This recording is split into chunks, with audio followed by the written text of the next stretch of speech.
দুনিয়াতে আর একটা পাপ আছে, বিদআত। বিদআত করলে মুহাম্মদ সাল্লাল্লাহু আলাইহি সাল্লামকে অপমান করা হয়। বিদআত করলে ইবাদত কবুল হয় না। বিদআত করলে রাসূল সাল্লাল্লাহু আলাইহি সাল্লামকে অপমান করা হয়। বিদআত করলে ইবাদত কবুল হয় না। মুহাম্মদ সাল্লাল্লাহু আলাইহি সাল্লাম বলেছেন দুরুদ এইটা, আর আপনি বললেন দুরুদ এইটা, তাহলে রাসূলকে অপমান করা হলো না? অবাক কথা, মানুষ অসুস্থ হয়েছে, তাকে দেখতে যেতে হবে। আল্লাহর নবী বলছেন কে যদি সকালে দেখতে যাই তাহলে সন্ধ্যা পর্যন্ত 70,000 ফেরেশতা আল্লাহকে বলবে, আল্লাহ লোকটা ভালো কাজ করেছে, লোকটাকে ক্ষমা করে দাও। এত বড় কাজ, এত সুন্দর কাজ আল্লাহর নবীর পক্ষ থেকে আছে। এইবার আপনার বাপ অসুখ হয়েছে, তখন আপনি জুমা মসজিদের ইমামকে 2000 টাকা দিয়ে বললেন, ইমাম সাহেব আমার বাপের জন্য একটু দোয়া করে দেন। তো নবী বললেন এটা, আপনি করলেন এটা, তাহলে কোনটা হলো? রাসূল সাল্লাল্লাহু আলাইহি সাল্লাম বলেছেন মানুষ মারা গেলে তাকে সাদা কাপড় দিয়ে ঢেকে দাও। আত্মা যখন বের হয় তখন চক্ষু দেখতে থাকে। হুঁশিয়ার মানুষেরা শোনো, আত্মা বের হয়ে গেলে চক্ষু খোলা থাকবে। ওই যে আত্মা চলে গেল, এবার দেহ থেকে আত্মা বের হয়ে গেছে, এই দেহ চক্ষু বন্ধ করতে পারবে না। যার জন্য যারা পাশে থাকে তাদেরকে এই চক্ষুটা বন্ধ করে দিতে হবে। যতক্ষণ পর্যন্ত শরীর গরম আছে ততক্ষণ পর্যন্ত বন্ধ করলে বন্ধ থেকে যাবে। শরীর যদি ঠান্ডা হয়ে যায় তাহলে আপনি বন্ধ করলে আর বন্ধ হবে না। বুঝাতে পারিনি?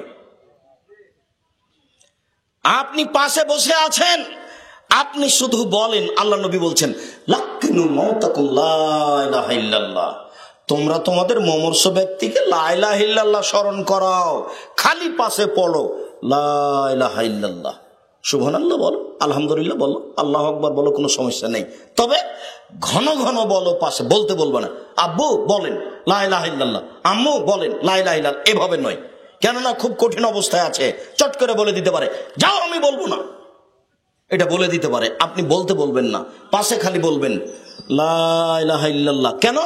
রাসূল সাল্লাল্লাহু আলাইহি ওয়াসাল্লাম বলছেন মান কানা আখিরু কালামি লা ইলাহা ইল্লাল্লাহ ফাদাখালাল জান্নাহ, কার যদি শেষ বাক্য লা ইলাহা ইল্লাল্লাহ হয় তাহলে জান্নাতে চলে গেছে। এই কথা মুহাম্মদ সাল্লাল্লাহু আলাইহি সাল্লাম বলেন, আর আপনি লা ইলাহা ইল্লাল্লাহ বাদ দিয়ে পাশে কোরআন মাজিদ পড়ছেন। মরলেও কোরআন, বাঁচলেও কোরআন। যতক্ষণ পাশে মরবে তখন তার পাশে কোরআন।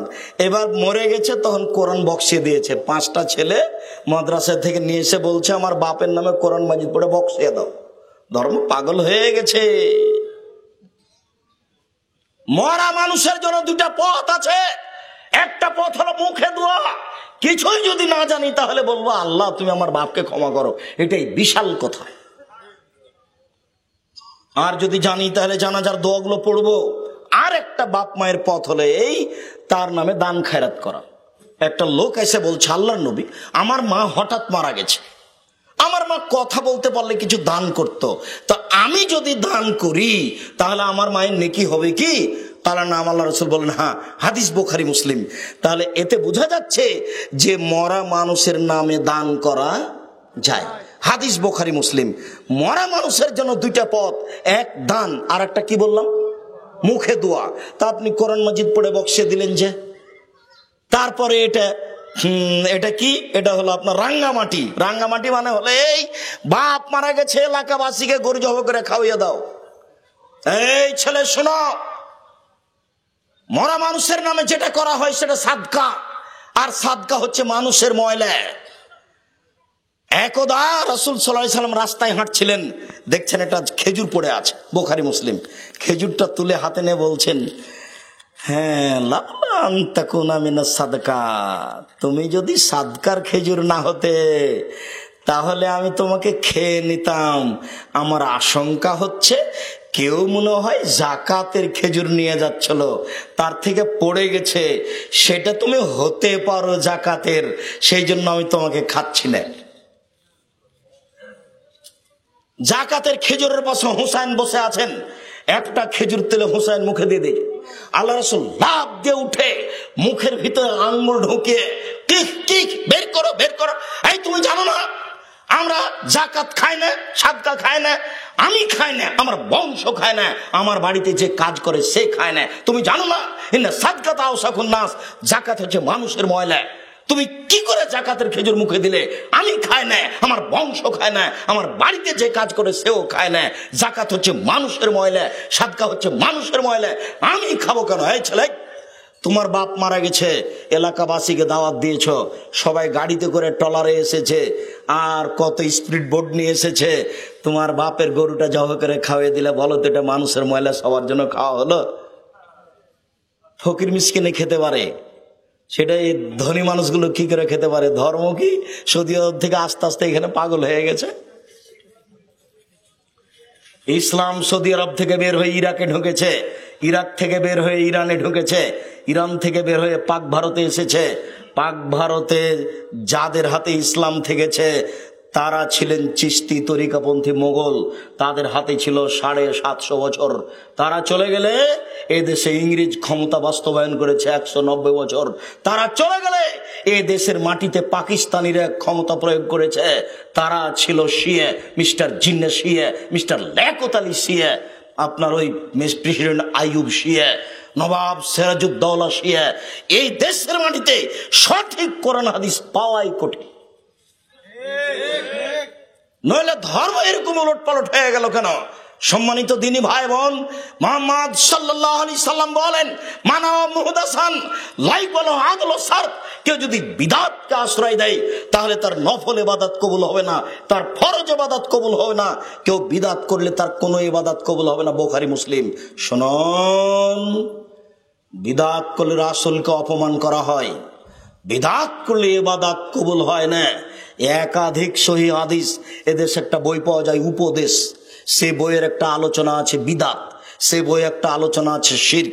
বিস্তারিত দেখুন, বুঝতে পারবেন বিদআত কি জিনিস, শিরক কি জিনিস। সম্মানিত দিনী ভাই বোন, আপাতত এই অংশ ছেড়ে দিলাম, শুধুমাত্র 2টা পাপের কথা আপনাকে বলে গেলাম। পৃথিবীতে সবচেয়ে বড় পাপ শিরক। শিরকের নিজস্ব ক্ষমতা আছে। শিরক পাপে আল্লাহকে অপমান করা হয়, শিরক পাপে অতীতের নেকি নষ্ট হয়ে যায়। আর একটা দুনিয়াতে বড় পাপ আছে যার নিজস্ব ক্ষমতা আছে, সেটা হলো বিদআত। মানুষের ধারণায় বিদআত হলো নেকির কাজ, মানুষের ধারণায় বিদআত হলো নেকির কাজ। বিদআত করলে রাসূলকে অপমান করা হয়, বিদআত করলে ইবাদত কবুল হয় না। আমি ঢাকা হাজি ক্যাম্পে ঢুকেছি, তখন হাজি সাহেব একজন মাওলানা বিশাল পাগড়ি বেঁধে সব শিখাচ্ছে, লাব্বাইক আল্লাহুম্মা লাব্বাইক, লাব্বাইক লা শারীকা লাক, লাব্বাইক ইন্নাল হামদা ওয়া নি'মাতা লাকাল মুলক লা শারীকা লাক। আল্লাহ তোমার দরবারে উপস্থিত, আমি তোমার দরবারে উপস্থিত, প্রশংসা তোমার, অনুগ্রহ তোমার, রাজত্ব তোমার, কোনো শরীক নাই তোমার। লাব্বাইক আল্লাহুম্মা লাব্বাইক, লাব্বাইক লা শারীকা লাক, লাব্বাইক ইন্নাল হামদা ওয়া নি'মাতা লাকাল মুলক লা শারীকা লাক।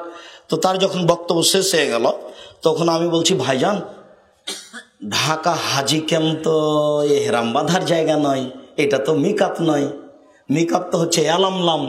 যখন বিমান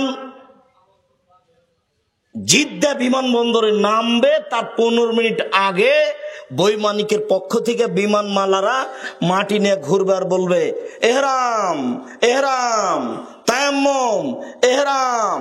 যার ওযু নাই সে তায়াম্মুম করে এহরাম বাঁধুক। বৈমানিকের পক্ষ থেকে বলা হবে, বিমান জিদ্দায় নামার প্রায় 15 মিনিট পূর্বে এহরাম বাঁধার জায়গা হলো এলামলাম। তা আপনি যে এখানেই বলছেন লাব্বাইক, তখন বলছে এখানে কেন, বাড়ি থেকে বললো হবে? আল্লাহ নবী বলছেন এলামলাম, আর হুজুর বলছেন বাড়ি, তার নাম বিদআত।